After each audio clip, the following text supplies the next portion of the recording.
Alhamdulillah kita pagi ini dapat bersama lagi dalam kuliah Sahih Bukhari seperti biasa pagi Sabtu, minggu ketiga dan minggu pertama dan minggu ketiga ya. Kita Alhamdulillah telah sampai ke bab ke-27. Bab ke-26 sebelum ini kita telah pun sama-sama ikuti. Hari ini kita akan mula daripada bab ke-27 dengan hadis yang ke-90 di bawahnya. Bab tanawub fil ilmi. Bab bergilir-gilir pergi menuntut ilmu. Atau bab menentukan giliran untuk pergi menuntut ilmu. Wabihi qala haddathana Abu al-Yaman qala akhbarana Shu'aib an az-Zuhri qala Abu Abdullah wa qala Ibn Wahb akhbarana Yunus an Ibn Shihab an Ubaidillah ibn Abdullah ibn Abi Thawr an Abdullah ibn Abbas an Umar qala kuntu ana wa jarul li min al-ansar fi Bani Umayyah ibn Zaid وهي من عوالي المدينة وكنا نتناوب النزول على رسول الله صلى الله عليه وسلم ينزل يوما وأنزل يوما فإذا نزلت جئته بخبر ذلك اليوم من الوحي وغيره وإذا نزل فعل مثل ذلك فنزل صاحبي الأنصاري يوم نوبته فضرب بابي ضربا شديدا فقال أثم هو؟ ففزعت فخرجت إليه فقال قد حدث أمر عظيم. قال فدخلت على حفصة فإذا هي تبكي فقلت طلقكن رسول الله صلى الله عليه وسلم؟ قالت لا أدري. ثم دخلت على النبي صلى الله عليه وسلم فقلت وأنا قائم أطلقت نساءك؟ قال لا. فقلت الله أكبر. Bab ke-27, bergilir-gilir pergi menuntut ilmu. Abu Yaman meriwayatkan kepada kami, katanya Shu'aib meriwayatkan kepada kami daripada Az-Zuhri. Kata Abu Abdullah, Ibn Wahb mengatakan Yunus telah meriwayatkan kepada kami daripada Ibn Shihab, daripada Ubaidillah bin Abdullah bin Abi Thawr, daripada Abdullah bin Abbas, daripada Umar radhiyallahu anhu. Beliau berkata, saya dan jiran saya dari kalangan orang Ansar ketika berada di perumahan Bani Umayyah bin Zaid, yaitu satu kawasan tinggi pinggiran Madinah. Kami sentiasa bergilir-gilir pergi kepada Rasulullah sallallahu alaihi wasallam. Dia pergi pada suatu hari dan saya pula pergi pada suatu hari yang lain. Kalau saya pergi, saya akan bawakan kepadanya berita hari itu berupa wahyu dan selainnya. Demikian juga kalau dia yang pergi, demikian juga kalau dia yang pergi. Pada suatu hari, pada hari gilirannya, sahabatku, orang Ansar itu pergi. Dia memukul pintu rumahku, yakni apabila pulang. Mereka cerita tu. Apabila pulang, dia memukul pintu rumahku dengan kuat sekali sambil bertanya, adakah dia di dalam? Ini adakah dia, ini Umar, maksudnya dia tu Umar lah, di dalam? Saya terkejut, lantas keluar menemuinya. Dia terus berkata, telah berlaku satu perkara besar. Selepas itu aku pergi ke rumah Hafsah. Di sini ada ringkas pula, buang. Selepas itu aku pergi ke rumah Hafsah dan aku dapati dia sedang menangis. Aku bertanya, adakah Rasulullah sallallahu alaihi wasallam telah mencerai kamu? Dia menjawab, saya tidak tahu. Kemudian saya pun masuk menemui Nabi sallallahu alaihi wasallam. Di situ cerita direngkaskan pula. Lantas saya bertanya dalam keadaan berdiri, adakah engkau telah menceraikan isteri-isterimu? Nabi sallallahu alaihi wasallam menjawab, tidak. Mendengar jawaban Nabi sallallahu alaihi wasallam itu, aku pun mengucapkan Allahu Akbar. Itulah hadis ke-90 di bawah bab ke-27 pada pagi ini. Itulah satu sahaja hadis di bawah bab ke-27 ini. Memang sudah menjadi metodologi Imam Bukhari dalam kitab sahihnya ini. Di bawah setiap tajuk itu biasanya dia tidak kemukakan banyak hadis. Kadang-kadang satu sahaja. Ada juga ketika-ketikanya 2, 3. Ada juga. Tapi yang biasanya tak banyak lah. 3 tu kira banyak lah tu. Berbeza dengan Imam Muslim. Imam Muslim di bawah satu tajuk itu banyak hadisnya. Bahkan Imam Bukhari ini kadang-kadang apabila dia buat sesuatu tajuk tu, di bawah tu dia bawakan satu hadis. Kadang-kadang hadis itu direngkaskan. Sengaja direngkaskan. Dia hanya mengambil bahagian yang menjadi tempat ambilan ataupun sandaran tajuk yang dibuatnya. Itu sahaja. Untuk menceritakan itu dapat difahami, tajuk yang dibuatnya itu difahami daripada hadis juga. Itu saja. Adapun bahagian-bahagian lain dibuang. Banyak dibuang, direngkaskan. Hadis seperti itu dipanggil hadis mukhtasar. Hadis yang direngkaskan. Kadang-kadang bahkan berlaku kharm dalam penyampaian hadis itu. Kharm. Mana dia potong sana, potong sini. Dia tidak kemukakan dengan lengkap lah. Keadaan ini memerlukan kita merujuk kepada beberapa tempat yang lain. Paling tidak di dalam kitab ini juga. Yang ini berhubung dengan peristiwa yang sama.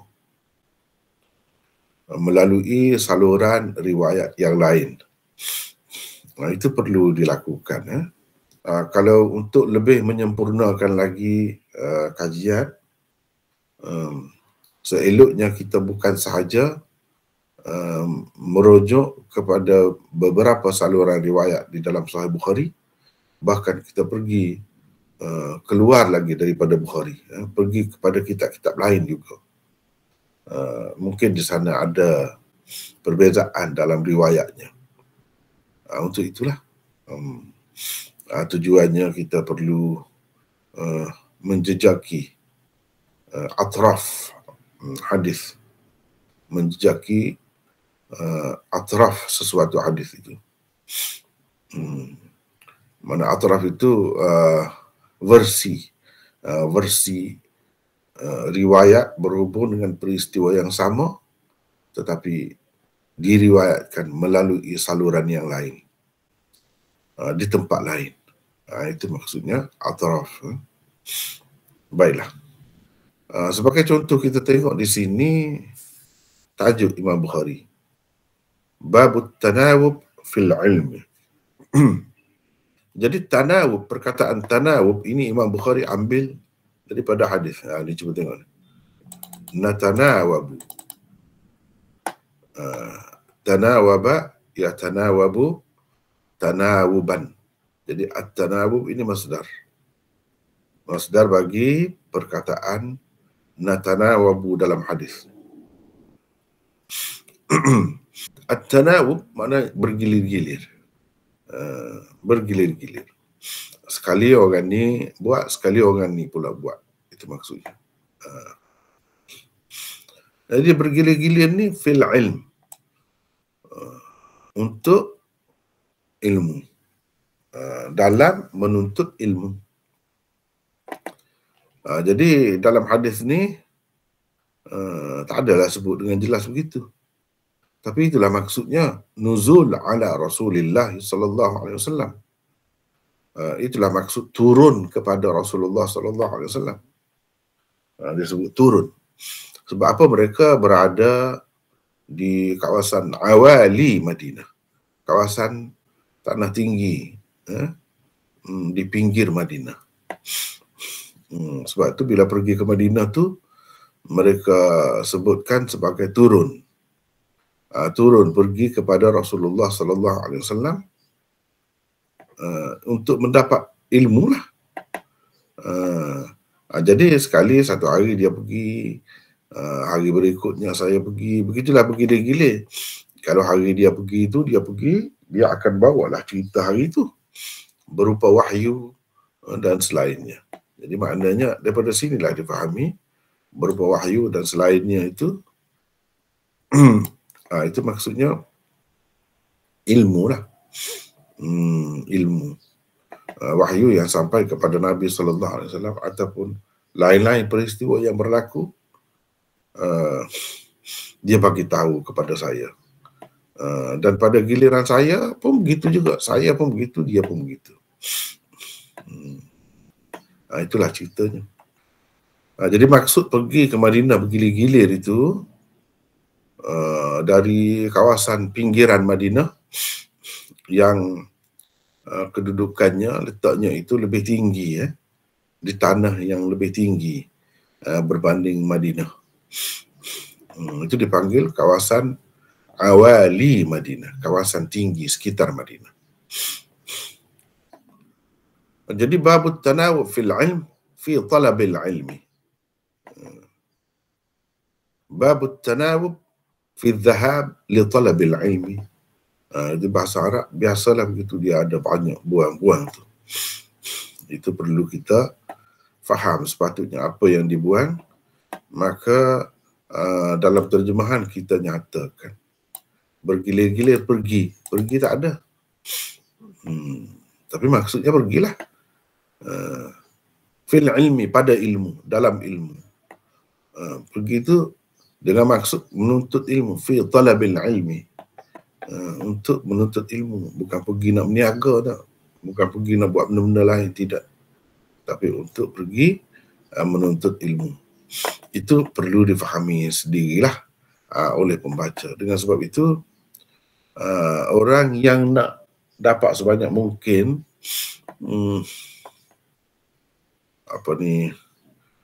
kandungan sesuatu hadis atau sesuatu kitab, khususnya kitab lama, kitab turath ni, dia semestinya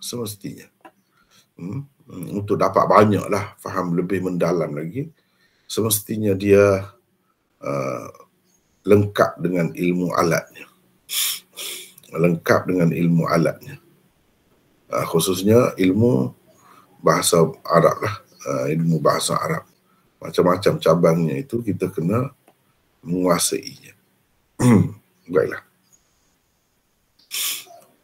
Kita ada nota di situ 297. Imam Bukhari telah mengemukakan 2 bab sebelum ini yang menunjukkan keistimewaan ilmu wahyu daripada Nabi sallallahu alaihi wasallam.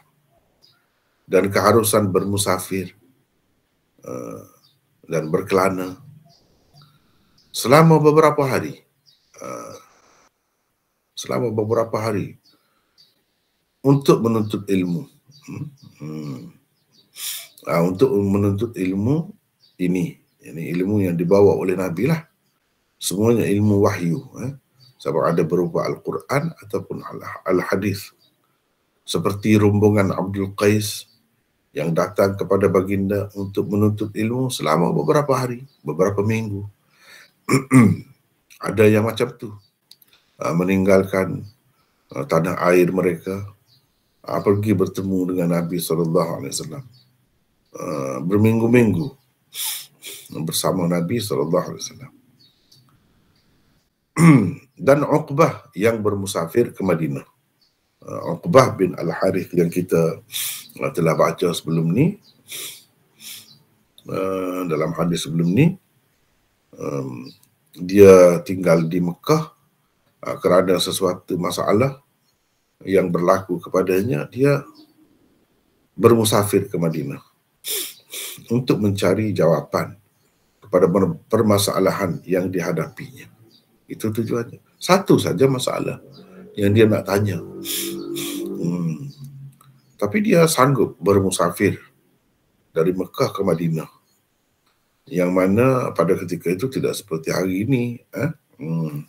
Nak begitu susah, lama perjalanan itu. Sebab perjalanan itu dengan menaiki unta.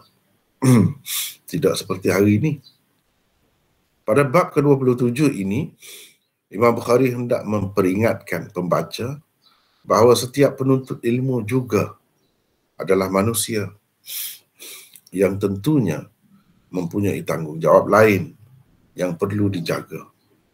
Namun tidaklah sepatutnya ilmu yang sangat berharga itu ditinggalkan begitu sahaja, hanya kerana tidak mempunyai masa lapang untuk menuntut ilmu. Jadi Imam Bukhari dah bagi dah dulu, dia cuba mengimbangkan pemahaman orang. Takut orang kata kalau begitu sekali ilmu ni kena tinggal segala-galanya lah, pergi belajar sajalah. Mungkin orang fikir begitu. Jadi Imam Bukhari ceritakan melalui bab ke-27 ni, dia nak cerita Islam ni agama yang menjaga semua kepentingan. Islam ni agama yang memang praktikal, realistik, agama yang realistik. Walaupun ilmu itu, menuntut ilmu itu satu perkara yang wajib ada ketikanya, tidaklah pula ia mewajibkan seseorang itu belajar sepanjang masa. Mesti jadi pelajar dulu beberapa tahun. Dia tidak mewajibkan begitu. Maka ditunjukkanlah cara-caranya. Sebab kalau kita perhatikan sejarah Nabi SAW, ramai daripada sahabat-sahabatnya itu memeluk agama Islam setelah mereka sudah agak berumur, sudah dewasa lah, bukan daripada budak. Sudah kahwin, sudah ada keluarga, sudah ada rumah tangga. Jadi mereka sudah ada tanggungjawab. Nabi SAW mengambil kira semua itu. Semua itu. Nabi SAW tidak mewajibkan semua mereka pergi duduk di sekelilingnya dan belajar dengan menetap di situ. Tidak begitu. Walaupun ada juga yang buat begitu, duduk di serambi masjid, dipanggil Ahlus Suffah.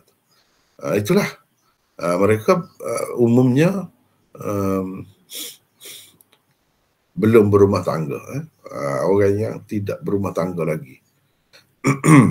Biasanya duduk di situlah, menetap di situ.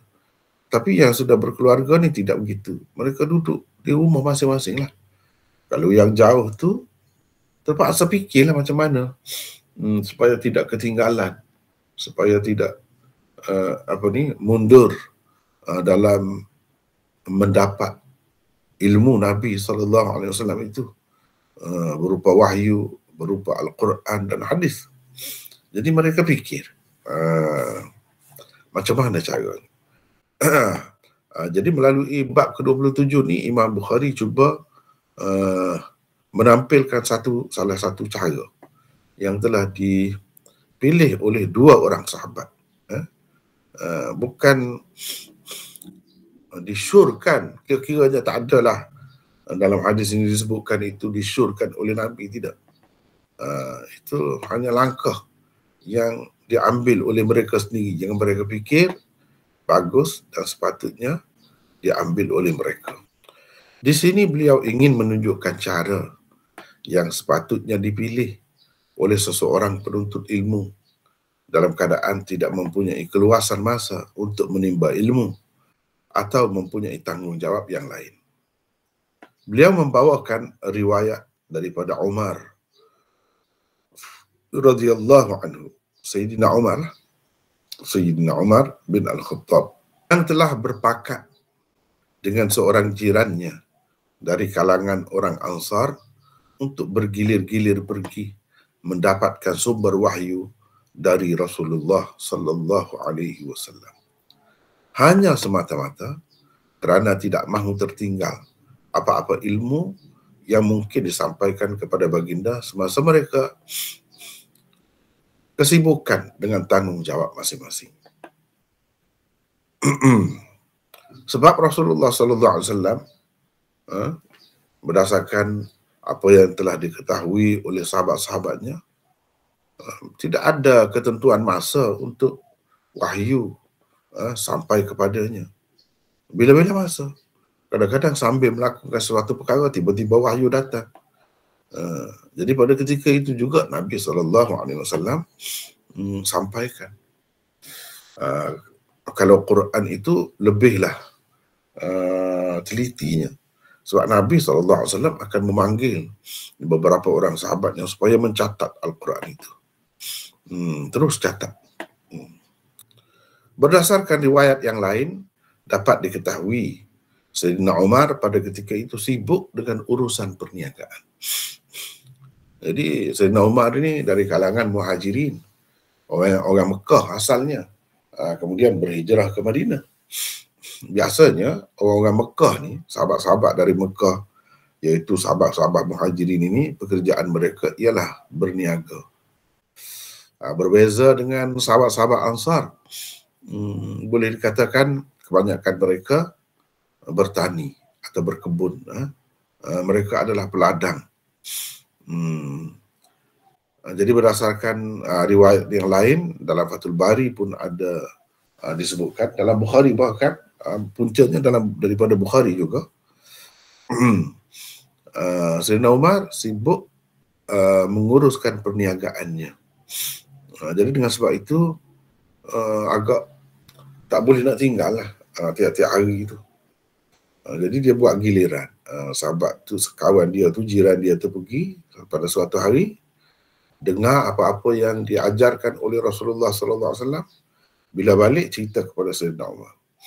Sayyidina Umar pada hari gilirannya juga buat begitu. Sahabat itu tak pergi pula, jiran dia tu, sebab dia sibuk dengan urusan dia. Maknanya Nabi SAW memang mengambil kira pekerjaan orang itu, tidak kata tinggal terus. Bahkan dia ambil kira orang itu bekerja apa, dia ada tanggungjawab, dia menanggung nafkah keluarganya, dia perlu terus bekerja. Cuma tidaklah boleh pekerjaan itu sampai mengganggu sehingga tak dapat langsung pergi bertemu dengan Rasulullah SAW. Itu memang tidak disukailah, begitu. Jadi itu yang dilakukan oleh sahabat di zaman Nabi SAW. Langkah yang diambil oleh sebahagian daripada sahabat untuk mendapat ilmu daripada Nabi SAW. Baik, hari ini terdapat semakin banyak saluran dan peluang untuk mengikuti pengajian agama. Seseorang mungkin dapat mengikutinya menerusi siaran langsung yang dipancarkan dari mana-mana program pengajian. Kita ada live, orang kata live. Dia juga boleh mengikutinya menerusi rakaman video atau audio yang disediakan. Boleh juga. Dengan sebab itu, orang zaman sekarang ni, walaupun dalam hadis ni menunjukkan cara kepada kita iaitu buat giliran, tetapi kita hari ini ada pilihan lain lagi selain daripada itu, iaitu kita boleh dengar secara langsung, tak perlu menunggu lama. Sehari baru dapat berita tu, terus boleh dapat. Allah SWT bagi kemudahan kepada kita hari ini. Kalau kita betul-betul berminat, betul-betul nak belajar, sebenarnya semakin tidak ada halangan untuk seseorang tu belajar. Macam kita yang kita buat sekarang ni pun begitu juga. Sehingga masing-masing berada di rumah boleh ikuti kelas ni. Boleh ikuti kelas ni secara langsung. Secara langsung. Bukan dengar suara saja, boleh tengok orang yang mengajar tu. Boleh tengok.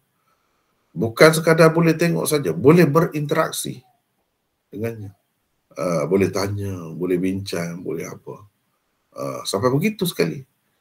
Jadi itu langkah yang boleh diambil oleh kita. Kalau orang zaman dahulu, zaman Nabi dahulu, susah.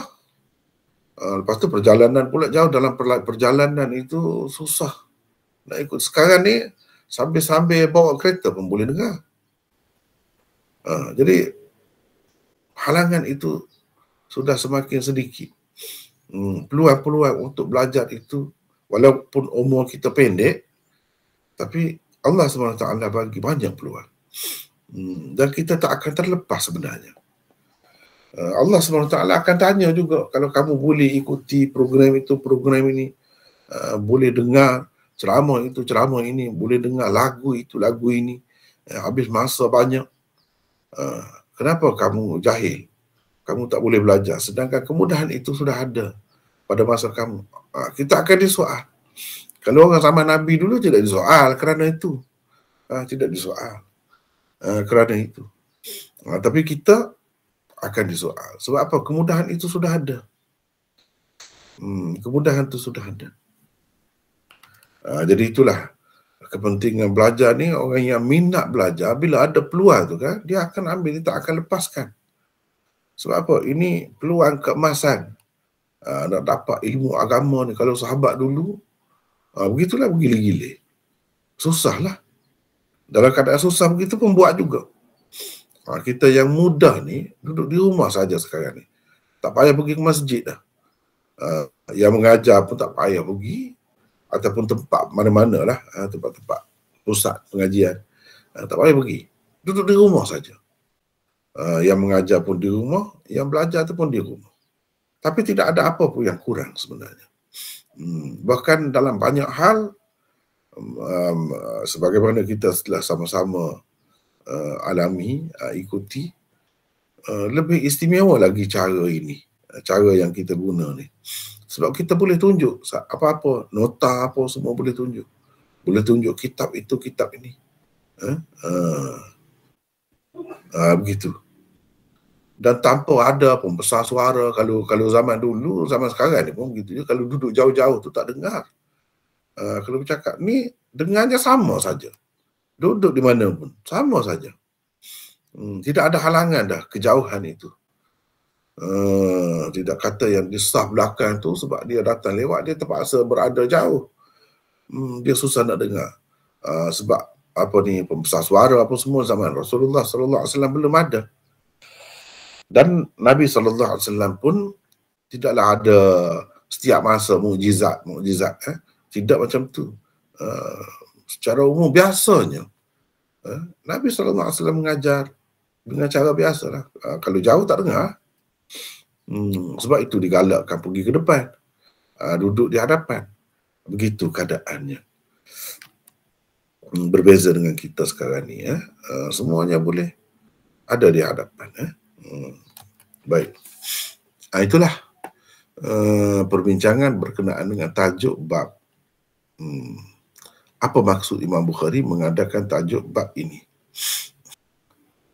Baik. Lepas tu kita tengok pula hadis. Sebagaimana biasa kita tentang perawi-perawi ni, kalau dalam kurungan tu, dalam bracket tu, maksudnya dalam kitab asal tidak ada. Itu adalah tambahan saya untuk menjelaskan tentang perawi-perawi itu. Misalnya di sini Abul Yaman meriwayatkan kepada kami, itu kata Imam Bukhari. Abul Yaman itu siapa? Nama sebenarnya. Itu kunyahnya. Nama sebenarnya ialah Al-Hakam bin Nafi'. Oleh kerana perawi ini kita telah bertemu sebelum ni, kita telah bertemu dah dengan dia, jadi kita tak sebut lagi biodatanya atau biografinya, tak sebut lagi. Kita tinggalkan begitu sahajalah. Jadi kalau saya pun di sini tidak menyebutkan di mana, sebab ini di peringkat nota kan, di peringkat nota saya tidak buatlah selengkap mungkin. Cuma sekadarnya lah untuk mengisi program kita hari ini. Sekadar ni saya fikir sudah cukup. Kalau jadi kitab tu kira-kiranya macam yang lepas, jilid 1 tu banyak dah lah yang saya buat. Lebih detail lagi lah. Macam di sini ya, umpamanya ada dalam kitab Kashful Bari, dia buatlah babut tanawub fil ilm. Kalau kita tengok dia sebut, ni cuba tengok Abul Yaman, biodatanya ataupun cerita tentangnya telah pun berlalu pada hadis yang ke-6, di bawah bab yang pertama, bab permulaan wahyu kepada Nabi. Hadis yang ke-6 dulu dah ada dah. Kita dah bertemu dengan orang ni. Kalau dalam syarah yang saya buat jilid 1 yang telah dicetak tu pun, hadis yang ke-6 ni sudah ada. Sudah kita bertemu dah. Kalau nak detail tentang dia ni, tengok situlah. Begitu juga tentang perawi seterusnya ni sudah ada dah. Shu'aib, siapa dia? Abu Bishr, Shu'aib bin Abi Hamzah. Biodata ataupun latar belakang ringkas tentang perawi ini juga pada hadis yang ke-6 dalam Sahih Bukhari di bawah bab Badil Wahyi. Begitulah seterusnya. Shu'aib bin Abi Hamzah meriwayatkan kepada kami daripada Az-Zuhri. Tu saya buat titik-titik tu, maksudnya selepas tu seperti kita akan dapati selepas keterangan seterusnya, iaitu di sini kata Abu Abdullah. Abu Abdullah ni siapa? Imam Bukhari lah. Jadi di sini berlaku perpalingan sanad. Orang panggil tahwil sanad. Tahwil sanad ini pun kita dah bincang dah panjang. Jadi saya tidak nak ulang lah. Apalagi kitab tu, jilid 1 tu sudah pun teredar. Kalau nak, di sana sudah dibincangkan apa maksud itu, apa pandangan ulama hadis tentangnya. Jadi sampai ke perawi ketiga ni, Az-Zuhri ni, berhenti sanad pertama. Mana sanad kedua bermula. Sanad kedua maksudnya saluran riwayat yang kedua bermula di sini. Apabila ada mana selepas itu saluran riwayat kedua. Tadi pun Imam Bukhari ambil daripada Abul Yaman. Yang ni dia kata Abu Abdullah, ini Imam Bukhari, Ibnu Wahab mengatakan. Ibnu Wahab tu siapa? Abdullah bin Wahab Al-Misri, orang Mesir. Ini anak murid, salah seorang anak murid utama Imam Malik. Jadi Imam Bukhari cerita saluran yang kedua pula, saluran riwayat yang kedua, iaitu beliau mengambilnya daripada Ibnu Wahab. Dia kata Yunus itu bin Yazid Al-Aili, telah meriwayatkan kepada kami daripada Ibni Syihab Az-Zuhri. Dia meriwayatkan daripada Ibni Syihab. Tadi disebutkan daripada Az-Zuhri. Ini disebutkan daripada Ibnu Syihab. Syuaib ambil daripada Az-Zuhri. Yunus pula ambil daripada Ibni Syihab. Daripada Ibni Syihab. Orang yang sama. Cuma disebut. Berdasarkan saluran ini disebut Ibnu Syihab. Berdasarkan saluran yang pertama disebut Az-Zuhri. Jadi kedua-dua mereka ni, Yunus dan Syuaib, itu adalah murid Zuhri. Daripada sini, barulah sanad itu bertemu. Sanad itu bertemu. Jadi sanad bagi kedua-dua saluran riwayat itu bertemu di sini. Daripada Zuhri, sama. Zuhri mengambilnya daripada Ubaidillah bin Abdillah bin Abi Thawr. Beliau mengambilnya daripada Abdullah bin Abbas, daripada Umar bin Al-Khattab. Jadi daripada Zuhri ke atas itu sanadnya sama. Cuma daripada bawah tu ada dua saluran. Ada dua saluran. Di sini baru kita terlebih dahulu kita tengok kata Abu Abdullah, yakni Imam Bukhari. Di sini kita sudah ada nota 298. Ini 298. Jadi sampai di sini saya nak ada sesiapalah antara kita yang baca. Saya dengar saja. Dan orang-orang lain juga akan dengar. Jadi sila seperti mana biasa kita buat begitulah. Satunya saya sendiri tidak penat. Yang keduanya dalam pengajian hadis ni biasa dilakukan begitu. Murid baca, kemudian guru baca, murid baca bergili-gili begitu. Antara tujuannya ialah murid-murid itu pun sendiri tidak mengantuk. Kalau saya satu pihak saja baca, jadi macam memandu di jalan yang terlalu betul lah, straight. Boleh mengantuk. Jadi itu salah satu tujuannya. Di samping itu, pelajar-pelajar pun ada peluang untuk membaca, memperbaiki keadaannya. Mungkin kalau ada salah ditegur. Itu pun satu keistimewaan dalam kelas lah, dalam kelas. Terutamanya kelas hadis ni biasa begitu. Biasa begitu. Dengan sebab itu saya nak sesiapalah yang bersedia untuk baca, silakan. Daripada sini ya, nota 298. Silakan. Assalamualaikum. Waalaikumsalam. Saya baca ya. Siapa ni? Saleh. Saleh, silakan Saleh. Ya, baik. Nota 298. Hadis ke-90 ini diriwayatkan oleh Bukhari melalui dua saluran. Pertamanya melalui Abu Yaman daripada Syuaib daripada Az-Zuhri. Ia diriwayatkan secara mausul. Dan keduanya melalui Ibnu Wahab daripada Yunus daripada Az-Zuhri. Yang ini diriwayatkannya secara muallaq. Ibnu Hibban memausulkan sanad Ibnu Wahab ini dengan meriwayatkannya daripada Muhammad bin Al-Hassan bin Qutaibah daripada Harmalah bin Yahya daripada Ibni Wahab. Lafaz hadis ke-90 ini adalah berdasarkan saluran Abu Yaman, bukan saluran Ibnu Wahab.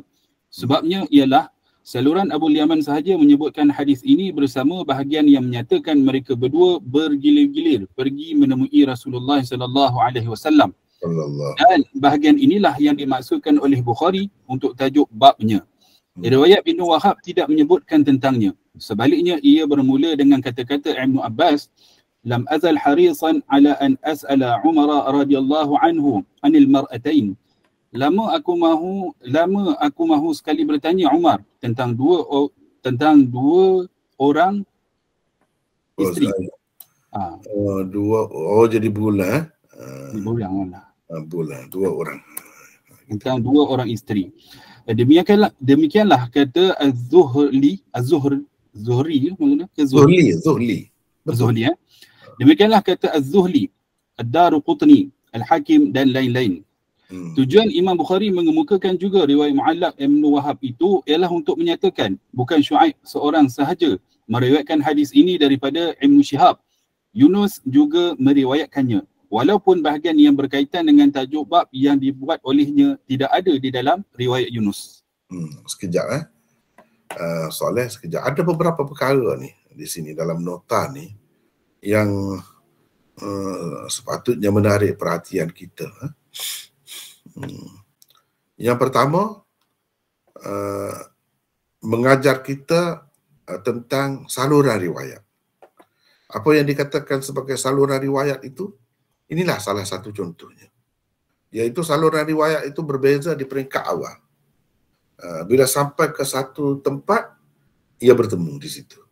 Sampai kepada Zuhri atau Ibnu Syihab, ia bertemu, dan seterusnya ke atas itu sama saja sanadnya. Begitulah yang dimaksudkan dengan saluran riwayat. Dan Imam Bukhari meriwayatkan saluran yang pertama memang secara mausul dan musnad. Maknanya bersambung, jelas bersambung sanadnya itu dan lengkap sanadnya. Ia diriwayatkan secara mausul. Yang ini diriwayatkan secara mausul. Sebab, cuba kita perhatikan teks asalnya. Cuba tengok. Imam Bukhari kata, haddathana Abul Yaman. Qala akhbarana Syu'aib an-Zuhri. Jelas dia sebut haddathana. Haddathana ini satu lafaz yang menunjukkan memang Imam Bukhari menerima hadis ini daripada gurunya Abul Yaman dalam majlis ilmu. Secara formal, secara formal. Secara rasmi. Secara rasmi.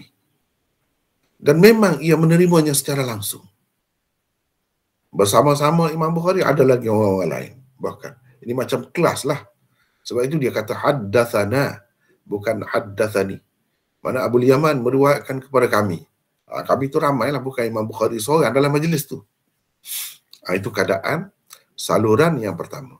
Cuba kita perhatikan. Selepas berlaku tahwil sanad ini, Imam Bukhari kata, wa qala Ibn Wahab. Dia tidak kata haddathana Ibn Wahab. Itu bezanya. Lafaz riwayat itu bukan haddathana lagi seperti saluran pertama, tetapi qala. Qala ini dia dia tidak menunjukkan semestinya mausul, dan lengkap sanadnya itu. Lengkap sanad. Boleh jadi di situ terputus. Mana Imam Bukhari tidak secara langsung menerima riwayat Ibnu Wahab ini daripada Ibnu Wahab sendiri. Ada kemungkinan itu. Itu yang pertama. Yang kedua, ia mengisyaratkan kepada penerimaan hadis ini melalui saluran Ibnu Wahab tidak formal. Ini disebut riwayat secara mudzakarah. Bila kata qala begini, atau disebut dzakara, walaupun dengan sighah jazam itu maksudnya tidak dengan sighah tamrid. Yang ini tidak menggunakan kalau fi'il dalam bentuk bina majhul. Bukan begitu. Mana ini orang panggil sighah jazam. Walaupun sighah jazam, tapi perkataan ini mengisyaratkan kepada beberapa perkara. Antaranya ialah riwayat itu diterima secara mudzakarah. Ini oleh kerana saya dah bincang dah sebelum ni, dalam buku yang telah dicetak tu pun banyak dah juga bincang tentang perkara ni. Saya tidak nak ulang lagi tulis. Cumanya saya sebut ni takut-takut terlupa lah. Takut-takut terlupa. Kalau ingat tu baguslah. Kalau ingat. Jadi ini kata, bukan meriwayatkan kepada kami. Kata Ibnu Wahab mengatakan. Jadi ini tidak jelas Imam Bukhari ini terima daripada dia secara langsung. Walaupun Imam Bukhari sempat dengan dia. Imam Bukhari terima secara langsung daripada dia pun boleh jadi. Boleh jadi. Cuma kalau terima secara langsung pun tidak. Imam Bukhari riwayatkannya dengan lafaz tahdits. Itu berbeza keadaannya. Tidak dengan lafaz tahdits. Dia tidak kata haddatsana. Mana kedudukannya lebih rendah sedikit. daripada haddatsana itu. Haddatsana lebih kuat. Haddatsana lebih kuat. Jadi begitu keadaannya. Dengan sebab itu kita perlu bincangkan. Apa antara yang kita perlu bincangkan ialah, adakah orang lain yang meriwayatkan hadis yang Imam Bukhari riwayatkan secara mudzakarah atau secara ta'liq ini, dalam bentuk mausul dan musnad. Itu. Inilah yang disebutkan kemudian. Dan keduanya melalui Ibnu Wahab daripada Yunus daripada Az-Zuhri. Yang ini diriwayatkannya secara mu'allaq, secara ta'liq. Kerana dia tidak sebut haddatsana. Jadi kita nak tahulah, selain Imam Bukhari, adakah orang lain yang dengan jelas menyebutkan sanad itu secara bersambung-sambung, tidak putus. Kalau yang Imam Bukhari tadi ada dua perkara. Satu, itu riwayat secara mudzakarah, secara tidak rasmi. Kalau kita nak sebut dalam ibarat lain, kita kata secara tidak rasmi, tidak formal. Mungkin tidak dalam majlis khusus lah, sambil berjalan ke ataupun bertemu di mana-mana ke, tidak khusus. Jadi Ibnu Hibban memausulkan sanad Ibnu Wahab ini. Jadi selain Bukhari, Ibnu Hibban juga meriwayatkan hadis ini melalui saluran Ibnu Wahab. Dan Ibnu Hibban itu kemudian lagi daripada Imam Bukhari, dia sebutkan sanad dengan lengkap dan bersambung, dengan meriwayatkannya daripada Muhammad bin Al-Hasan bin Qutaibah. Ini Ibnu Hibban ambil daripada Muhammad bin Al-Hasan bin Qutaibah. Muhammad bin Hasan bin Qutaibah ini pula mengambil daripada Harmalah bin Yahya. Harmalah bin Yahya ini mengambil daripada Ibnu Wahab, dan ini memang secara mausul. Secara mausul riwayat Ibnu Hibban ini di dalam kitabnya Sahih Ibnu Hibban itu ada. Maknanya sanad riwayat ini adalah riwayat yang sahih juga. Walaupun kita tidak dapat pasti melalui riwayat Imam Bukhari ini adakah ia mausul atau tidak, kita boleh dapat melalui riwayat orang lain juga termasuk atau terbilang sebagai muhaddis, iaitu Ibnu Hibban. Itu perkara yang pertama. Perkara yang kedua di sini iaitu lafaz hadis ke-90 ni. Imam Bukhari kemukakan dua saluran. Adakah lafaz semua sekali hadis itu daripada kedua-dua saluran itu atau salah satu sahaja? Jawabnya bukan daripada kedua-duanya, daripada salah satu sahaja. Daripada saluran riwayat yang pertama, Abul Yaman daripada Syuaib itu. Bukan melalui saluran Ibnu Wahab. Kenapa dia sebut juga kalau begitu saluran Ibnu Wahab? Nak ceritanya peristiwa yang sama juga diceritakan oleh Ibnu Wahab itu. Tetapi bahagian yang berkenaan dengan tajuk, yang menjadi punca kepada tajuk Imam Bukhari buat itu, tak ada dalam riwayat Ibnu Wahab. Dalam saluran riwayat dia tak ada bahagian tu. Tetapi bahagian-bahagian yang lain ada. Peristiwa tentang peristiwa yang sama juga. Itu tujuan Imam Bukhari kemukakan saluran Ibnu Wahab. Dan beliau nak bagi tahulah, nak suruh orang belajar lah. Zahirnya nampak macam kedua-dua saluran itu mengemukakan lafaz riwayat yang sama. Kalau kita tak belajar mungkin kita ingat begitulah. Rupanya tidak. Kalau belajar ataupun kepada yang mampu merujuk kepada syarah-syarah hadis yang besar-besar, dia boleh tahu bahawa lafaz ini lafaz saluran riwayat Abul Yaman daripada Syuaib, bukan saluran riwayat daripada Ibnu Wahab, daripada Yunus, bukan. Jadi yang ada dalam riwayat Abul Yaman, saluran riwayat Abul Yaman sahaja, itu dalam saluran itu menyebutkan mereka berdua bergilir-gilir pergi menemui Rasulullah sallallahu alaihi wasallam itu. Dan inilah yang dimaksudkan oleh Imam Bukhari daripada tajuk dia tu. Riwayat Ibnu Wahab tidak menyebut tentangnya.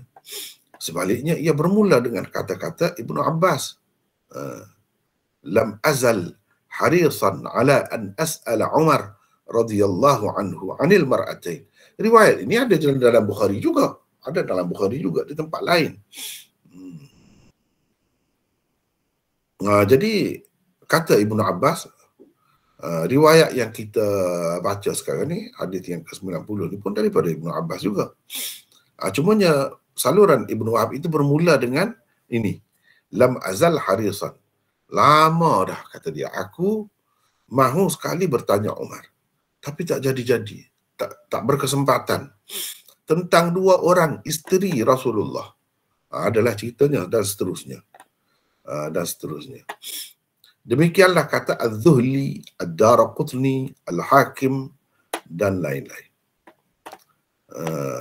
Ini kata tokoh-tokoh hadis ni, imam-imam hadis, kata begitulah ceritanya. Maknanya lafaz riwayat ini adalah lafaz riwayat Shu'aib daripada Zuhri, bukan Yunus daripada Zuhri, bukan.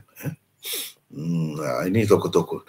Ini kalau kita baca syarah-syarah hadis, kita akan bertemulah. Contohnya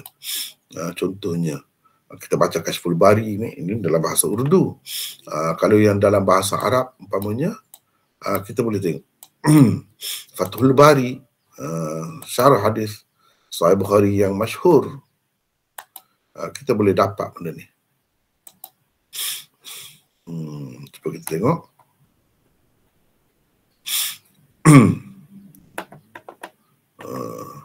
Cuba kita tengok sini.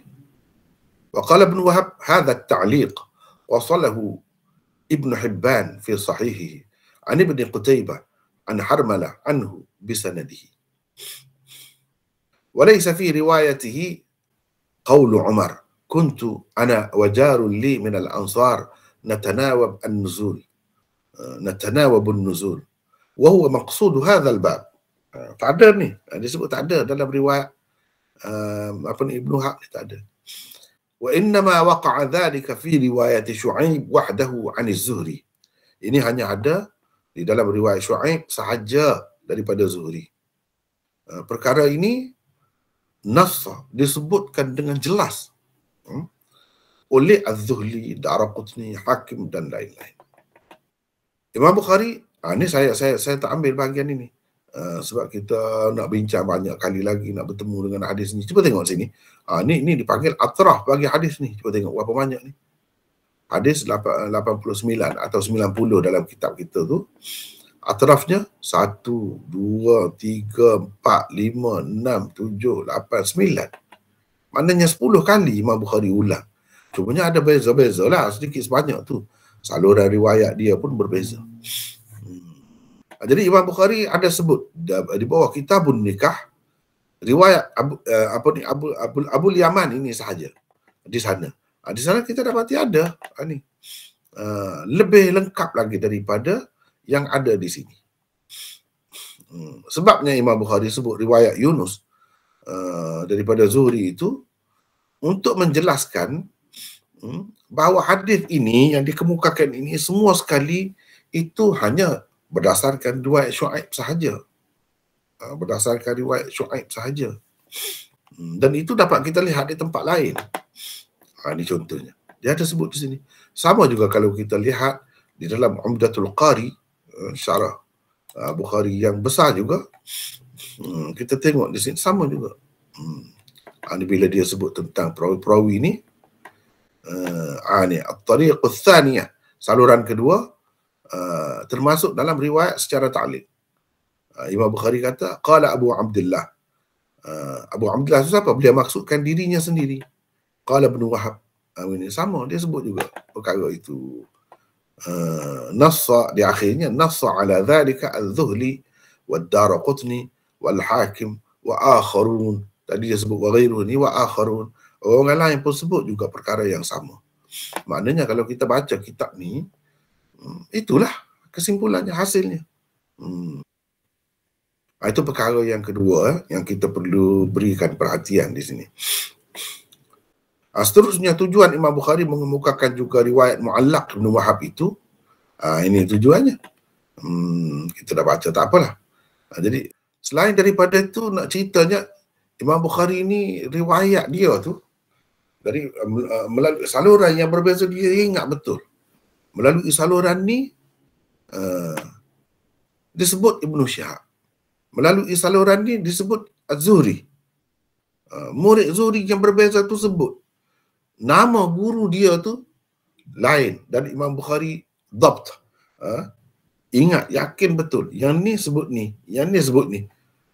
Itu termasuk dalam seni meriwayatkan hadis. Yang kita tidak bincang itu, Hafiz Ibn Hajar pun tidak bincang.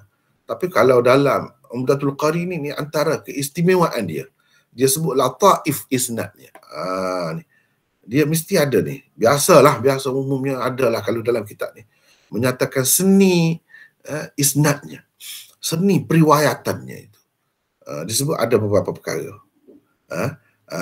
Antaranya di dalam sanad dia tu ada riwayat secara tahdits, ada dengan ikhbar. Tahdits tu hadatsana itulah, ikhbar akhbarana, dan an. Ini termasuk dalam seni riwayat tu. Termasuk dalam seni riwayat juga, iaitu dalam sanad ini ada riwayat tabi'i daripada tabi'i. Mana daripada generasi yang sama. Di dalamnya juga ada riwayat sahabat daripada sahabat. Ibnu Abbas tu sahabat, meriwayatkan daripada Umar. Dia juga sahabat. Itu. Antaranya lagi, dalam riwayat, saluran riwayat mausul disebutkan Az-Zuhri. Tapi dalam riwayat yang dikemukakan secara ta'liq disebutkan Ibnu Syihab. Ini menunjukkan kekuatan ingatan perawi itu daripada guru masing-masing. Yang ni sebut begini, yang ni sebut begini. Dan untuk menyatakan perbezaan, mula berbeza saluran itu di mana, mana mula berpaling saluran riwayat itu ditandakan dengan ha. Ini semua menunjukkan dhabt perawi dan dhabt pengarang. Ini antara perkara yang perlu diberikan perhatian. Bahagian yang seperti ini saya tak sebutlah. Saya tak sebut dalam nota ni. Tak sebut. Itu antara tujuan kenapa Imam Bukhari sebut kedua-dua saluran riwayat itu. Padahal dalam yang kedua, saluran yang kedua tu tak ada sebut pun yang berkenaan dengan tajuk yang dia buat tu. Jadi dia ada maksud lain lah. Maksud lain itu perlu kita perhati juga. Kita ambil munafaat juga daripada perbezaan cara meriwayatkan hadis. Gitulah. Baik, seterusnya Az-Zuhri atau Ibnu Syihab meriwayatkan hadis ini daripada Ubaidillah bin Abdullah bin Abi Thawr. Kita ada satu lagi nota di sini. 299. Soleh tadi, mana Soleh tadi? Dia mana? Silakan. Boleh. Okey. 299. Beliau ialah Ubaidullah bin Abdullah bin Abi Thawr An-Nawfali Al-Qurashi Al-Madani, seorang tabi'i. Beliau meriwayatkan hadis daripada Abdullah bin Abbas dan Safiyah bin Syaibah. Muhammad bin Ja'far bin Az-Zubair dan Az-Zuhri adalah antara orang yang meriwayatkan hadis daripadanya. Ibn Hibban, Az-Zahabi dan Hafiz Ibn Hajar mengatakan beliau thiqah. Ada seorang lagi perawi yang sama nama dengannya dan sama juga nama ayahnya. Beliau ialah Ubaidullah bin Abdullah bin Utbah bin Mas'ud. Kedua-dua mereka sama-sama meriwayatkan hadis daripada Ibn Abbas. Cuma di dalam Sahih Bukhari dan Sahih Muslim terdapat banyak juga riwayat Ubaidullah bin Abdullah bin Utbah bin Mas'ud daripada Ibn Abbas. Sedangkan riwayat Ubaidullah bin Abdullah bin Abi Thawr daripada Ibn Abbas tidak ada selain satu hadis ini sahaja. Khatib Al-Baghdadi menulis bahawa Ubaidullah bin Abdullah bin Abi Thawr tidak ada meriwayatkan daripada sesiapa pun selain Ibn Abbas dan tidak ada sesiapa pun meriwayatkan daripadanya selain Az-Zuhri.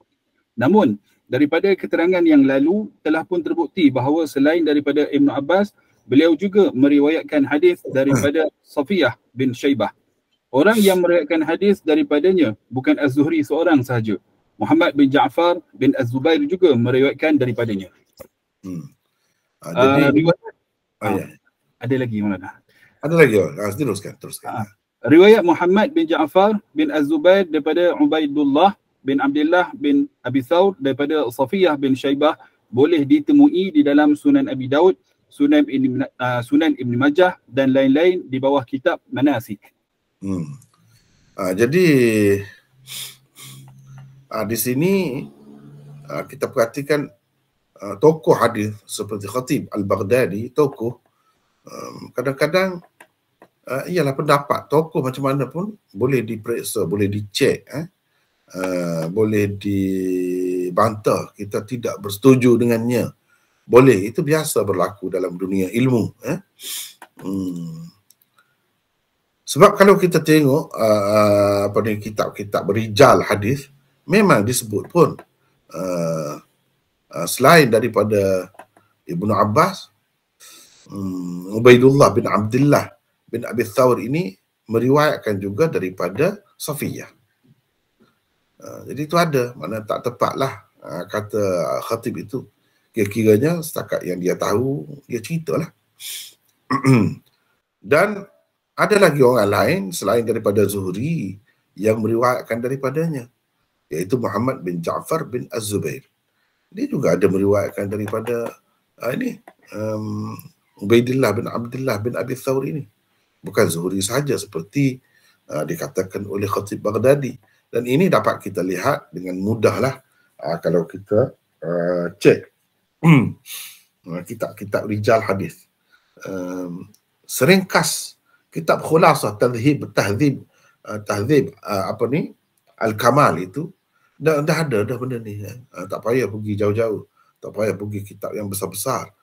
Kitab Khulasah yang dibuat oleh Al-Khazraji itu pun sudah ada dah sebut benda ni. Jadi apa yang ditulis oleh Khatib Baghdadi itu kira-kiranya tidak tepatlah, tidak tepat.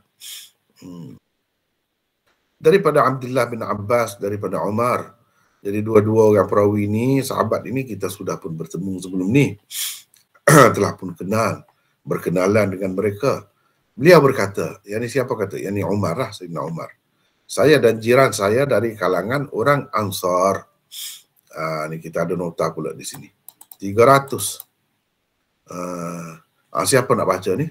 Silakan orang lain pula kalau boleh. Sebab kita ramai kan, gili-gili. Siapa nak baca silakan. Maulana, boleh saya baca? Silakan. Nota 300. Menurut Allamah Qutbuddin Ibnu Al-Qastalani, jiran Umar ini bernama Itban bin Malik. Tetapi beliau tidak mengemukakan apa-apa buktinya. Ibnu Bashkuwal mempertahankan pandangan Ibnu Al-Qastalani itu dengan mengemukakan alasan bahawa Nabi SAW telah mempersaudarakan Umar dengan Itban. Maka mungkin sekali jiran yang dimaksudkan oleh Umar itu Itban sendiri, bukan orang lain. Al-Barmawi pula berpendapat jiran Umar itu bernama Aus bin Khawli bin Abdullah. Alasan beliau ialah satu riwayat yang dikemukakan oleh Ibnu Sa'ad di dalam tabaqatnya. Di dalamnya tersebut, wa kana Umaru muakhiyan aw sabna khawliyin la yasma'u syai'an illa haddathahu wa la yasma'u Umaru syai'an illa haddathahu. Bermaksud Umar bersaudara dengan Aus bin Khawli, tidak ia mendengar sesuatu daripada Nabi SAW melainkan diceritanya kepada Umar. Umar juga tidak mendengar sesuatu daripada Nabi SAW melainkan diceritanya kepada Aus. Riwayat ini menunjukkan orang yang terlibat dalam peristiwa itu ialah Aus bin Khawli, bukan Itban. Aus juga dikatakan sebagai saudara Umar. Tetapi riwayat ini tidak sahih. Ia hanya berpunca daripada Muhammad bin Umar Al-Waqidi, seorang perawi pendusta besar. Riwayat yang lebih sahih menyebutkan Nabi SAW telah mempersaudarakan Umar dengan Itban. Ibnu Sa'ad sendiri telah menyebutkan begitu. Beliau juga menyebutkan Aus bin Khawli telah dipersaudarakan dengan Syuja' bin Wahab, bukan dengan Umar bin Al-Khattab. Jadi itu ada dalam tabaqat itu. Teruskan. Bagaimanapun hadis ke-90 ini hanya menyebut jiran sahaja, bukan saudara Umar. Jadi kemungkinan jiran itu bukan Itban tetap ada juga. Tidak semestinya jiran seseorang itu merupakan saudaranya juga. Tetap adalah sebab dia sebut jiran. Dia tidak sebut saudara saya. Dia tak sebut begitu. Dia sebut jiran. Jadi jiran itu orang lain pun boleh. Kalau betul-betul Itban, kenapa dia tak sebut saja saudara saya Itban? Atau sebut nama Itban? Sebab itu Hafiz Ibn Hajar masih tidak putus dalam perkara ini. Kemungkinan orang lain itu boleh ada. Walaupun boleh juga terima sebagai Itban. Kebanyakan ulama terima Itban lah di sini. Yang dimaksudkan dengan jiran itu, iaitu bukan orang lain, saudaranya sendiri. Tetapi kemungkinan jiran sahaja yang bukan saudara pun tetap ada. Walau bagaimanapun, ikutlah Itban ke, ataupun Aus bin Khawli ke, ataupun lain-lain, semuanya sahabat lah. Semuanya sahabat juga. Sahabat Nabi juga.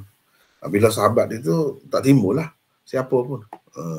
Cuma kebanyakan ulama pensyarah hadis menyebutkan di sini Itban, itu saja. Walau bagaimanapun ada lagi perbincangan di sini. Terusnya, ketika berada di perumahan Bani Umayyah bin Zaid. Bani Umayyah bin Zaid nama satu kabilah. Satu-satu kabilah tu seringkali diguna nama seseorang lah daripada kabilah itu. Yang bersejarah lah kira-kiranya. Iaitu satu kawasan tinggi pinggiran Madinah. Itu cerita. Di sini kita ada nota pula. 301. Boleh Ruslan teruskan lagi baca?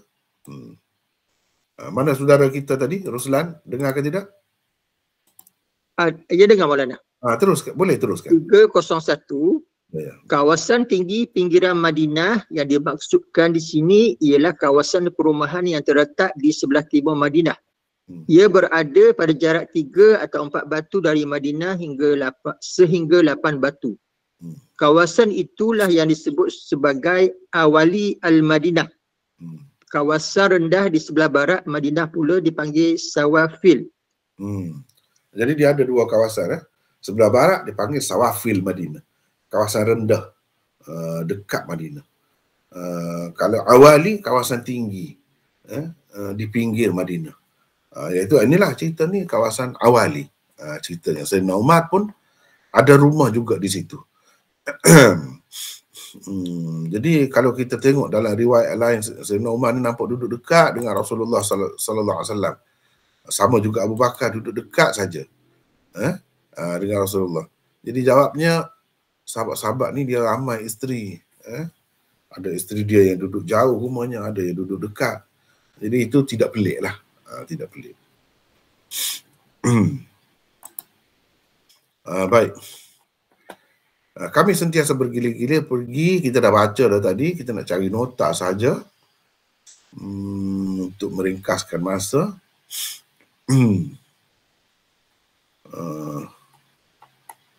Kita nak cari nota di sini. Jadi bila dia balik tu, dia pukul pintu rumah Sayyidina Umar tu dengan kuat. Tak ketuk-ketuk biasa lagi, pukul. Sebab itu daraba dia sebut, darban syadidah. Lalu dia kata, telah berlaku satu perkara besar. Dia tanya, Umar, dia ada ke di dalam rumah ni? Dia meraung gitu. Dia ada ke? Jadi nak dia sebagai tanya lah orang dalam rumah tu, ada ke? sambil ketuk pintu dengan kuat, itu pukul pintu disebut. Dia bila Sayyidina Umar keluar, dia pun kata telah berlaku satu perkara besar. 302. Ini nota seterusnya. Jadi yang ni saya nak orang lain pula baca, kita bergili-gili. Siapa nak baca pula? Silakan. Assalamualaikum. Waalaikumsalam. Siapa ni? Saya Fuad. Silakan Fuad. 302 ya. Ya. Bismillahirrahmanirrahim. Riwayat ini merupakan riwayat ringkas dan ia mempunyai versi yang lebih panjang di dalam Sahih Bukhari. Namun riwayat yang lebih ringkas inilah yang lebih sahih berbanding versi yang panjang. Hadis ini juga dikemukakan oleh Imam Bukhari pada beberapa tempat kerana ia mengandungi banyak sekali pengajaran dan iktibar sebagai panduan hidup. Pada riwayat yang lebih panjang, Sayyidina Umar bertanya sahabatnya, adakah tentera Ghassan telah datang menyerang? Kerana pada ketika itu, tentera Ghassan yang disokong oleh kerajaan Rom sedang bersedia untuk menyerang Madinah, menyebabkan orang-orang Islam sentiasa berjaga-jaga dan hanya menunggu masa sahaja untuk menghadapi mereka. Seterusnya, selepas tu, adakah ringkas ceritanya, dia ringkas banyak di sini sebab ini hadis ringkas. Sayyidina Umar pun terus pergilah. Tidak terus, ceritanya dia tunggu pagi dalam riwayat yang lain. Cerita tadi tu ketuk pintu tu malam. Dia tunggulah, gelisah dia tunggu. Sampai pagi dia pergi bersembahyang subuh dekat Madinah. Dan dia sebelum tu dia pergi bertemu dengan anak dia. Anak dia sedang menangis pada ketika itu. Jadi dia dah fikirlah ini berlaku. Betul lah sahabat tu kata. Jadi dalam riwayat yang lain disebutkan Rasulullah SAW telah menceraikan isteri-isterinya. Itu yang disebutkan. Aku bertanya, adakah Rasulullah SAW telah mencerai kamu? Sebab dia tahu dah daripada sahabat tadi. Dia menjawab, saya tidak tahu. Saya tidak tahu. Mana? Tak pastilah dia tak tahu. Seterusnya, kemudian saya pun masuk menemui Nabi. Ini ringkas lagi, sekali lagi di sini. Dia pergi bertemu dengan Nabi SAW sendiri. Lantas saya bertanya, dalam keadaan berdiri saja. Dalam keadaan berdiri, tak duduk tadi. Jadi 304. Boleh? Sebelum itu kita dah ada nota ya. Sambung lagi. Sambung lagi. Silakan. Fuad. 303 ya. Ya. Teks asal dalam bahasa Arab ialah talaqakunna dengan kata ganti nama jamak muannas, bukan kata ganti nama tunggal yang hanya merujuk kepada Hafsah. Bererti Sayyidina Umar radhiyallahu anhu telah menanya Hafsah, adakah Rasulullah telah menceraikan kamu semua, yakni isteri-isteri baginda? Ketika beliau bertanya, Rasulullah sallallahu alaihi wasallam juga ditanyakan dalam bentuk kata jamak muannas. Atallaqta nisa'aka?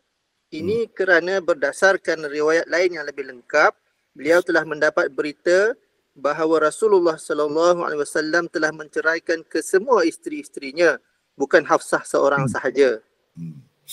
Persoalan bagaimanakah khabar angin ini tersebar telah dijawab oleh para ulama dengan beberapa jawapan. Antaranya ialah kerana di Madinah masih terdapat lebih kurang 400 orang munafik pada ketika berlaku peristiwa ini dan mereka sentiasa mencari peluang untuk memporak-perandakan masyarakat Islam dan memutuskan hubungan persaudaraan Islam. Peristiwa ini juga berlaku selepas baginda terjatuh dari kuda yang menyebabkan kecederaan pada lambung dan kaki baginda sehingga tidak dapat berjalan seperti biasa. Lalu baginda membuat keputusan untuk berada di atas loteng rumahnya selama 29 malam. Baginda juga tidak keluar untuk mengimami solat berjemaah di masjid dan tidak bersama isteri-isterinya sehingga disebarkan oleh orang-orang munafik bahawa baginda telah menceraikan mereka. Riwayat ini ada di bawah kitab At-Talaq di dalam Sahih Bukhari. Lafaznya seperti berikut. Haddatsana. Ya. Ya, teruskan. Teruskan. Haddatsana Ismail bin Abi Uwais an akhihi an Sulaiman an Humaid al-Tawil annahu sami'a Anas bin Malik yaqulu ala Rasulullah sallallahu alaihi wasallam min nisa'i وكانت انفكت رجله فأقام في مشروبة له 29 ثم نزل فقالوا يا رسول الله آليت شهرا فقال الشهر 29.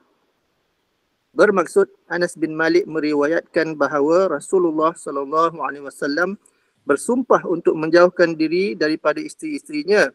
Pada masa itu kaki baginda telah terseliuh, yakni terkehel.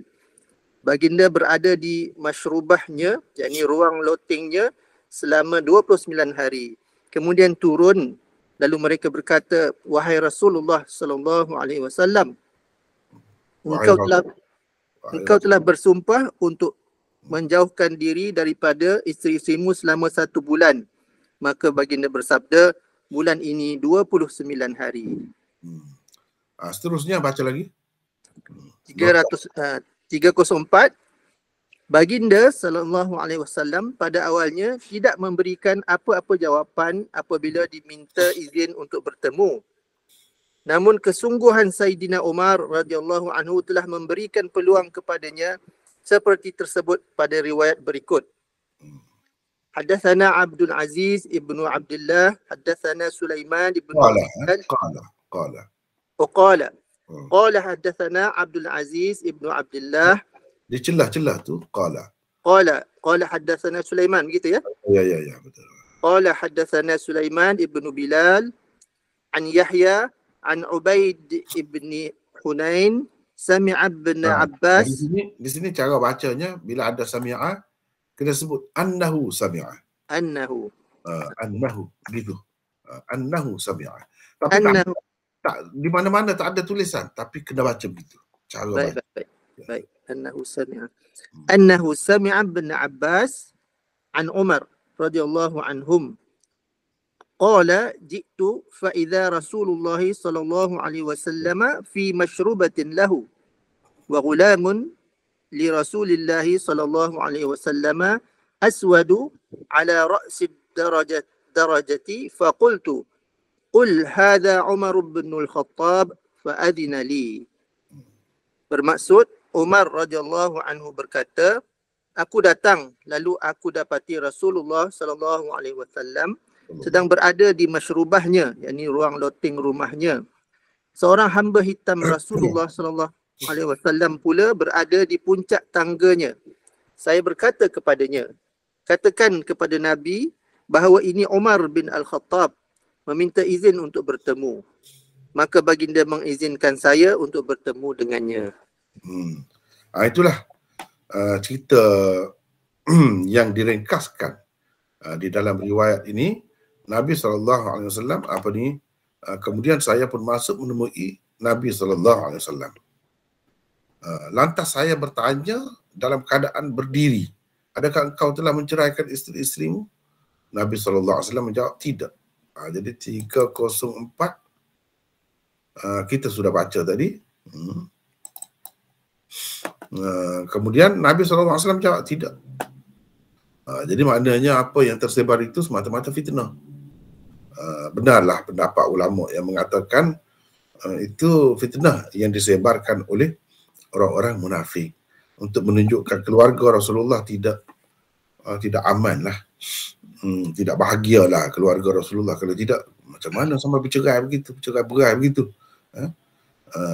Untuk menunjukkan Rasulullah gagal lah. Dia tidak boleh kawal, tidak boleh berada dengan sebaik-baiknya dengan isterinya. Isteri-isterinya lah, ramai itu. Mendengar jawapan Nabi SAW itu, aku pun mengucapkan Allahu Akbar. Jadi sukalah. Ucapkan Allahu Akbar itu kerana suka. Atau setengah-setengah ulama kata kerana hairan. Macam mana sampai begitu sekali benda yang tidak tersebar tersebar bahawa Rasulullah SAW telah menceraikan isteri-isterinya. Ini luar biasa pelik. Sampai begitu sekali fitnah tu. Ada juga yang berpendapat begitu. Dua lah.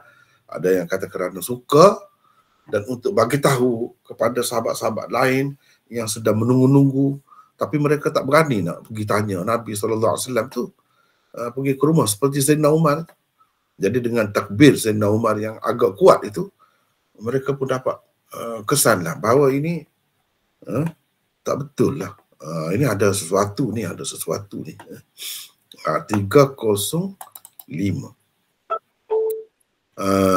Jadi kenapa Rasulullah SAW bersumpah itu untuk tidak bersama dengan isteri dia? Dia bersumpah saja untuk tidak bersama isterinya sebagai mengajar mereka, menyatakan tidak senang hati dengan sikap mereka tu. Sebab Nabi SAW nak ajar isteri-isterinya tidak mewah seperti orang-orang lain. Bila Nabi SAW dan sahabat-sahabatnya telah mendapat harta Bani Nadir yang dihalau keluar daripada, ini Yahudi Bani Nadir yang dihalau keluar daripada Madinah, harta-harta mereka itu diperolehi oleh orang-orang Islam, oleh kerajaan. Dan kerajaan bagi kepada itu ini. Nabi SAW pun dapat juga bahagiannya dan dapatlah kesenangan itu. Kalau kita mengambil kira peristiwa ini berlaku selepas peristiwa Bani Quraizah, lagi banyak lagi harta yang dapat itu. Iaitu antara tahun ke-4 ke-5 berlaku tu. Maka banyak lagi lah kira-kiranya. Kaya lagi lah orang Islam. Jadi isteri-isteri Nabi ni pun bila tengok dah senang, orang lain pun dapat kesenangan gitu gini, mereka pun nak jugalah kesenangan. Sedikit sebanyak. Lalu Nabi SAW tak senang, tak suka cara macam tu. Dia tidak nak ajak isteri-isteri dia tu begitu. Walaupun orang lain dia bagi. Dia sendiri pun dapat juga. Banyak juga. Tapi dia tidak nak ajar isteri-isteri dia tu begitu. Sehingga turun ayat Quran. In kuntunna turidnal hayatad dunya wa zinataha fata'alaina umatti'kunna wa usarrihkunna sarahan jamila. Misalnya dalam ayat itu, surah Ahzab itu semua ada kaitan dengan cerita ni dalam riwayat ni. Kalau kamu nak dunia dan perhiasan dunia, mari aku nak lepaskan kamu dan aku bagi kesenangan hidup kepada kamu. Boleh nak bagi, boleh, dengan cara yang baik. Tapi Nabi tak cerai, cuma dia kata begitu. Itu ayat Quran yang turun tu. Allah SWT suruh Nabi SAW kata kepada isteri-isterinya. Lalu sedarlah isteri-isterinya dan menyesallah masing-masing itu dengan sikap mereka tu. Jadi lupa sekejap bahawa mereka ini isteri Nabi. Dan Nabi SAW ni pilihannya ialah kehidupan yang zuhud. Wa in kuntunna turidna Allah wa rasulahu. Kalau kamu nak Allah dan Rasul, jadi Allah dan Rasul nak, takdir Allahnya pilih Nabi ni hidup zuhud. Jadi kena hidup cara zuhud lah. Itu dia. Kalau hidup cara zuhud, isteri Nabi ni lebih istimewa daripada orang lain. Kalau dia buat jahat, balasannya pun teruk. 2 kali ganda, melebihi orang lain. Kalau buat kebaikan pun begitu juga. Itu istimewanya. Tapi itu berupa ganjaran di akhirat, pahala. Yudha'af lahul adzabu dhi'fain. Kalau azab pun 2 kali ganda.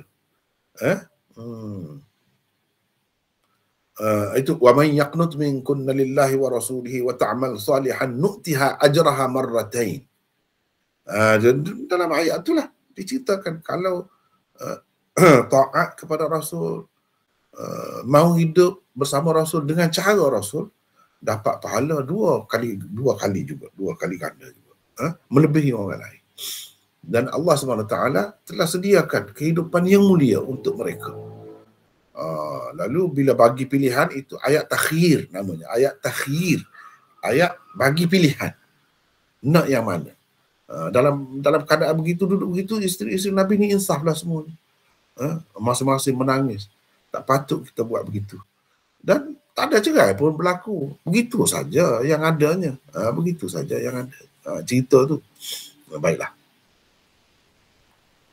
Walau bagaimanapun, untuk mengajar isteri dia ni supaya serik, Nabi SAW bersumpah untuk tidak bersama mereka selama sebulan. Jadi ini ilak yang sebenar. Kalau ilak yang sebenarnya lebih lagi daripada itu 4 bulan tidak mahu bersama isteri. Ini sebulan saja. Dari ilak lugawi lah, bukan ilak istilahi syar'i. Tidak. Semata-mata sekadar untuk nak mengajar. Dan Nabi SAW duduk di ruang loteng rumahnya. Itu rumah mana? Rumah Aisyah. Rumah itu dia ada loteng. Ada bahagian atas. Nabi duduk berehat di situ lah. Apalagi Nabi SAW dalam keadaan sakit pada ketika itu. Tak boleh nak pergi ke mana-mana pun susah. Jadi,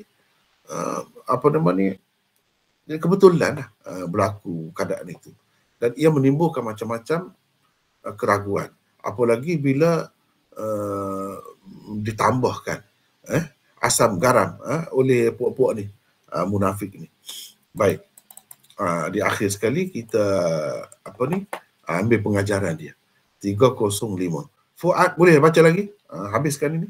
Nota 305. Silakan. Okay. Antara pengajaran, panduan, pedoman dan hukum hakam yang dapat diambil daripada hadis ini ialah: pertama, orang yang tidak dapat menghadiri majlis ilmu tidak boleh melepaskan ilmu dengan begitu sahaja. Dia mestilah berusaha dengan apa cara sekalipun untuk tetap mendapatkannya. Antara caranya ialah dengan membuat giliran untuk pergi belajar. Yang kedua, keistimewaan majlis ilmu seperti mendapat istighfar malaikat dan dipermudahkan jalan untuk ke syurga yang disebutkan Rasulullah SAW dalam hadis-hadis yang lain, tentunya tidak akan tercicir dengan wujudnya giliran untuk pergi belajar. Yang ketiga, keperluan mengetuk pintu dan memanggil penghuni rumah dari luar tidak boleh terus masuk ke dalamnya tanpa diberikan keizinan terlebih dahulu. Yang keempat, sahabat-sahabat kesemuanya adil mengikut ulama sunni, tetapi mereka tetap tidak suci dari kekeliruan, salah faham dan lupa yang sememangnya merupakan naluri seorang manusia. Yang kelima, hadis ini menjadi salah satu asas kepada kaedah yang dibuat oleh ulama hadis untuk menilai semula dan boleh jadi menolak sesuatu riwayat yang sahih dari segi sanadnya, tetapi matannya mengaibkan Rasulullah SAW, mencemarkan nama baginda atau menghina Allah Subhanahu Wa Taala dan Islam. Antara riwayat lain seumpama ini ialah riwayat tentang umur Aisyah radhiyallahu anha ketika berkahwin dengan Rasulullah sallallahu alaihi wasallam. Riwayat tentang Nabi sallallahu alaihi wasallam adalah seorang yang buta huruf. Riwayat yang menyatakan perintah Nabi sallallahu alaihi wasallam terhadap Ali supaya membunuh seseorang tanpa mengusul periksa terlebih dahulu. Riwayat Syarik tentang peristiwa Isra' Mi'raj di mana tersebut di dalamnya Allah telah berjuntai menghampiri Rasulullah pada jarak 2 busar panah dan lain-lain. Asasnya ialah tidak masuk akal Nabi SAW akan bersabda begitu kerana ia bererti membuka pintu kepada musuh-musuh Islam untuk mengkritik dan menghina ajaran Islam. Teruskan. Yang keenam, keharusan murid berdiri ketika menanyakan guru yang sedang duduk. Yang ketujuh, kepentingan menanyakan sesuatu khabar angin yang tidak baik dari sumber yang sahih atau tuan diri yang menjadi punca berita itu tersebar supaya selamat dari perbuatan memfitnah dan berkata tidak baik terhadap seseorang. Yang ke-8, seorang murid mestilah berani dan tidak malu untuk bertanyakan sesuatu kebenaran daripada gurunya, seperti yang dilakukan oleh Sayyidina Umar radhiyallahu anhu di sini dan telah dilakukan juga oleh Ummu Sulaim ketika menanyakan perihal wanita di dalam riwayat yang lain. Kata beliau, "Ya Rasulullah, innallaha la yastahyi minal haqq." Wahai Rasulullah, sesungguhnya Allah tidak malu menanyakan kebenaran. Yang ke-9, tidak ada seorang pun isteri Nabi SAW yang baginda pernah hidup bersamanya sebagai suami isteri diceraikan. Sabda baginda SAW tidak kepada soalan Sayyidina Umar radhiyallahu anhu jelas membuktikannya. Yang ke-10, keharusan bertakbir sebagai tanda pujian dan kemenangan. Saidina Umar radhiyallahu anhu bertakbir kerana mengetahui bahawa khabar angin yang sampai kepadanya hanyalah berita palsu dari orang-orang munafik. Yang ke-11, tindakan yang betul apabila mendengar sesuatu berita bukanlah menerimanya terus tetapi membuat kaji selidik tentang kesahihannya. Yang ke-12, kesibukan tanggungjawab tidak boleh menjadi alasan untuk seseorang tidak menimba ilmu yang begitu istimewa. Orang yang memberikan alasan untuk tidak menimba ilmu adalah orang yang tidak benar-benar mengetahui kelebihan ilmu. Yang ke-13, ilmu wahyu tidak akan terpelihara jika ia tidak diletakkan sebagai suatu keutamaan mengatasi urusan kehidupan seharian yang lain. Yang ke-14, orang yang thiqah masih ada kemungkinan untuk terlupa, terlalai, terkeliru atau salah faham. Yang ke-15, hadis ini menggambarkan kesungguhan para sahabat dalam menuntut ilmu yang disampaikan oleh Rasulullah sallallahu alaihi wasallam. Yang ke-16, penuntut ilmu juga mesti berfikir tentang penghidupannya dan berusaha mencari nafkah untuk terus dapat belajar. Yang ke-17, ia menunjukkan khabar wahid boleh diterima dan mursal sahabat juga boleh diterima. Yang ke-18, para sahabat saling menyampaikan apa yang mereka dengar daripada Rasulullah sallallahu alaihi wasallam. Mereka menganggapnya sebagai hadis yang musnad kerana tidak ada di kalangan sahabat pendusta dan orang yang tidak thiqah. Yang ke-19, keharusan mengetuk bahkan memukul jika perlu pintu rumah untuk menarik perhatian orang-orang di dalamnya. Dan yang ke-20, keharusan bapa-bapa masuk ke rumah anak-anak perempuannya tanpa izin suaminya untuk bertanya atau menyelidiki sesuatu perkara, khususnya yang berkaitan dengan rumah tangga atau hubungan kekeluargaan. Jadi oleh kerana masa kita pun dah lebih, jadi supaya tidak terganggu masa, kita berhenti setakat itulah dulu. Mungkin kalau ada kekeliruan ataupun kemusykilan pada kesimpulan yang kita buat sebanyak 20 poin itu, kita boleh bincangkan selepas ini atau pada masa-masa yang lain. Wallahu a'lam. Assalamualaikum warahmatullahi wabarakatuh.